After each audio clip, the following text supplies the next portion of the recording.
हाँ ये रिंग अच्छी है, बीवी को पसंद भी आ जाएगी। अरे यस सर, आपकी चॉइस बहुत अच्छी है और ये डिजाइन भी नया है। डिजाइन नया है वो तो ठीक है, लेकिन सोने की प्योरिटी का प्रूफ कहाँ मिलेगा?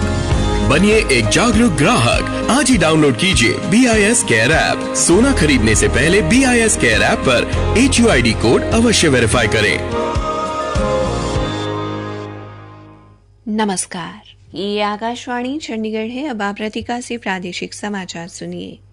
प्रधानमंत्री नरेंद्र मोदी ने आज नई दिल्ली में दूसरे वर्ल्ड फूड इंडिया का उद्घाटन किया और 1 लाख से अधिक स्वयं सहायता समूहों के सदस्यों के लिए प्रारंभिक पूंजी सहायता वितरित की। श्री मोदी ने कहा कि गत 9 वर्षों में सरकार की उद्योग एवं किसान अनुकूल नीतियों के परिणाम स्वरूप खाद्य क्षेत्र में 50,000 करोड़ रुपए से अधिक पूंजी निवेश हुआ है।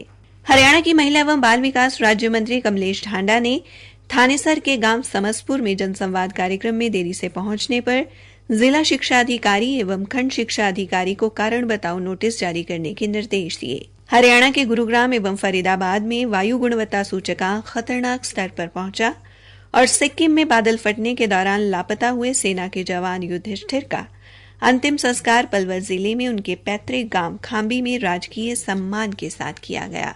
अब समाचार विस्तार से। प्रधानमंत्री नरेंद्र मोदी ने कहा है कि भारत की निवेशक अनुकूल नीतियां देश के खाद्य क्षेत्र को नई ऊंचाइयों तक ले जा रही हैं। उन्होंने कहा कि गत 9 वर्षों में सरकार की उद्योग एवं किसान अनुकूल नीतियों के परिणाम स्वरूप इस क्षेत्र में 50,000 करोड़ रुपए से अधिक पूंजी निवेश हुआ है। प्रधानमंत्री आज नई दिल्ली में वर्ल्ड फूड इंडिया के द्वितीय संस्करण के उद्घाटन अवसर पर संबोधित कर रहे थे। श्री मोदी ने कहा कि खाद्य प्रसंस्करण क्षेत्र में उत्पादन से जुड़ी प्रोत्साहन योजना PLI इस क्षेत्र में उद्योगों के लिए मददगार साबित हो रही है।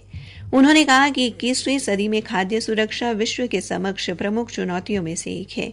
उन्होंने कहा कि खाद्य क्षेत्र में स्टार्टअप और कंपनियों के लिए एक स्वर्णिम अवसर है और भारत ने खाद्य प्रसंस्करण उद्योग के प्रत्येक क्षेत्र में उल्लेखनीय प्रगति की है।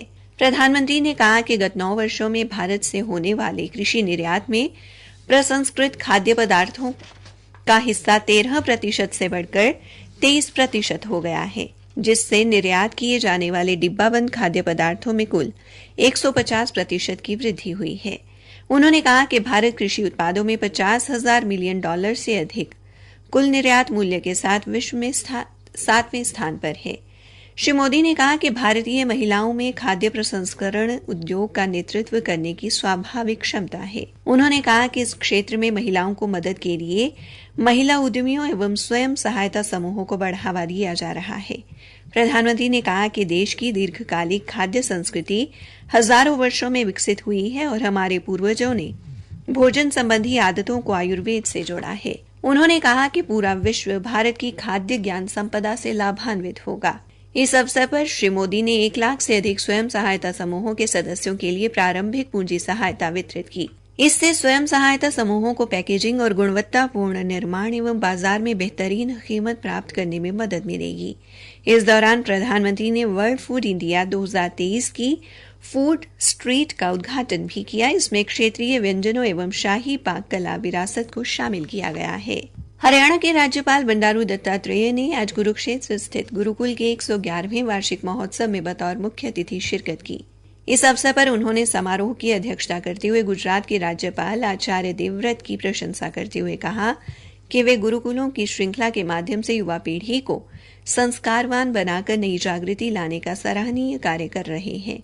उन्होंने कहा कि आज कुरुक्षेत्र का गुरुकुल देश भर के शिक्षण संस्थानों के लिए प्राचीन व आधुनिक शिक्षा पद्धति का अनुपम उदाहरण बन गया हुआ है। इस अवसर पर राज्यपाल ने अपने स्वैच्छिक कोष से गुरुकुल को 25 लाख रुपए प्रोत्साहन राशि देने की घोषणा की। हरियाणा की महिला एवं बाल विकास राज्य मंत्री कमलेश ढांडा ने थानेसर के गांव समसपुर में जनसंवाद कार्यक्रम में 2 घंटे देरी से पहुंचने पर शिक्षा विभाग के अधिकारियों के खिलाफ कड़ा संज्ञान लिया है। जिला शिक्षा अधिकारी एवं खंड शिक्षा अधिकारी को कारण बताओ नोटिस जारी करने के निर्देश दिए गए हैं। श्री ढांडा ने स्पष्ट किया है कि अधिकारी जनसंवाद कार्यक्रमों को गंभीरता से लें। उन्होंने कहा कि मुख्यमंत्री स्वयं जनसंवाद कार्यक्रमों की निगरानी और शिकायतों की समीक्षा कर रहे हैं। राज्य मंत्री ने आज थानेसर हल्का के गांव समसपुर, मुंडाखेड़ी, घराड़सी, हथीरा व किरमिच में जनसंवाद कार्यक्रमों के दौरान लोगों की समस्याओं का निवारण किया। इन सभी 5 गांवों में राशन कार्ड, पेंशन, परिवार पहचान पत्र एवं बिजली के बिल से जुड़ी समस्याओं के निदान के लिए एसडीएम को विशेष शिविर लगाने के निर्देश भी दिए। राज्य मंत्री के समक्ष जब गांव समसपुर में शिक्षा विभाग से संबंधित शिकायत आई तो मौके पर शिक्षा विभाग के अधिकारी न होने पर कड़ा संज्ञान लिया गया। आकाशवाणी चंडीगढ़ के समाचार सेवा प्रभाग द्वारा मेरी माटी मेरा देश अभियान के तहत शुरू की गई प्रश्नोत्तरी प्रतियोगिता का आज का प्रश्न है, किस क्रांतिकारी को भारतीय सशस्त्र विद्रोह का जनक कहा जाता है? प्रश्न एक बार फिर से सुन लें, किस क्रांतिकारी को भारतीय सशस्त्र विद्रोह का जनक कहा जाता है? अपने उत्तर newsairchd@gmail.com पर तुरंत मेल करें। कल पूछे गए प्रश्न का उत्तर है, स्वतंत्रता आंदोलन के दौरान महिला क्रांतिकारी अन्नपूर्णा महाराणा ने 180 किलोमीटर पैदल मार्च किया और ये सही उत्तर देने वाले हमारे विजेता हैं पंजाब के फाजिलका से आकाश शर्मा। प्रादेशिक समाचार आकाशवाणी चंडीगढ़ से प्रसारित किए जा रहे हैं। हरियाणा के गुरुग्राम व फरीदाबाद में वायु प्रदूषण का स्तर बढ़ गया है। समाचार एजेंसी हिंदुस्तान समाचार के अनुसार गुरुग्राम में आसमान में धुआं छाया रहा और दिन में भी वाहनों को लाइट जलानी पड़ी। फरीदाबाद में वायु गुणवत्ता सूचकांक का स्तर 468 दर्ज किया गया, जबकि सुबह 11 बजे गुरुग्राम के विकास सदन में वायु गुणवत्ता सूचकांक का स्तर 291, आईएमटी मानेसर के सेक्टर 2 में 391 और गुरुग्राम फरीदाबाद स्थित ग्वाल पहाड़ी में 594 दर्ज किया गया। मिली जानकारी के अनुसार वायु प्रदूषित होने से लोगों को आंखों में जलन और गले में खराश व सांस लेने में तकलीफ जैसी समस्याओं का सामना करना पड़ रहा है। सिक्किम में बादल फटने के दौरान 3 अक्टूबर को लापता हुए सेना के जवान युधिष्ठिर के पार्थिव शरीर के पलवल जिले में उनके पैतृक गांव खांबी पहुंचने पर उनका राजकीय सम्मान के साथ अंतिम संस्कार किया गया। लोगों ने तिरंगा हाथों में लिए भारत माता के जय घोष के साथ जवान को श्रद्धांजलि अर्पित की।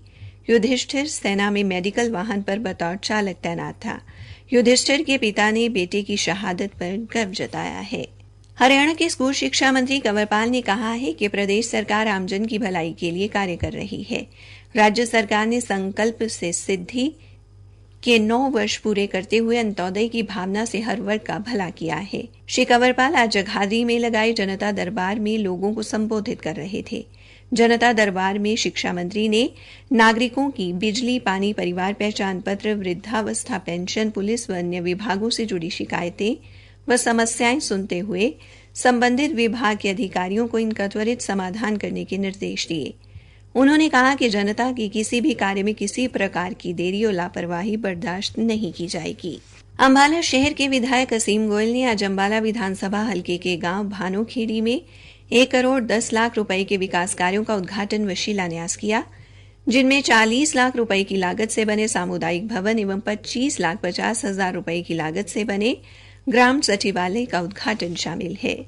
अंबाला के सरबजोत सिंह ने गोवा में हो रही 37वें राष्ट्रीय खेलों में निशानेबाजी प्रतियोगिता में रजत पदक हासिल किया है। सरबजोत के कोच अंबाला छावनी के अभिषेक राणा ने बताया कि आज दोपहर हुए सिंगल मुकाबले में सरबजोत ने इस प्रतियोगिता में यह पदक हासिल किया। दक्षिण कोरिया में हुई 15वीं एशियन शूटिंग चैंपियनशिप में रोहतक जिले की 3 महिला निशानेबाजों ने पदक हासिल किए हैं। आज रोहतक लौटने पर इन तीनों निशानेबाजों का स्वागत किया गया। एशियाई प्रतियोगिता में रोहतक की कनक बुधवार ने 10 मीटर पिस्टल टीम इवेंट में रजत और कांस्य पदक जीता, जबकि हेजल कालीरमन और निकिता कुंडू ने राइफल टीम इवेंट में कांस्य पदक हासिल किया। अंत में मुख्य समाचार एक बार फिर। प्रधानमंत्री नरेंद्र मोदी ने आज नई दिल्ली में दूसरे वर्ल्ड फूड इंडिया का उद्घाटन किया। श्री मोदी ने कहा कि गत 9 वर्षों में सरकार की उद्योग एवं किसान अनुकूल नीतियों के परिणाम स्वरूप खाद्य क्षेत्र में 50,000 करोड़ रुपए से अधिक पूंजी निवेश हुआ है। इसी के साथ ये समाचार बुलेटिन समाप्त हुआ।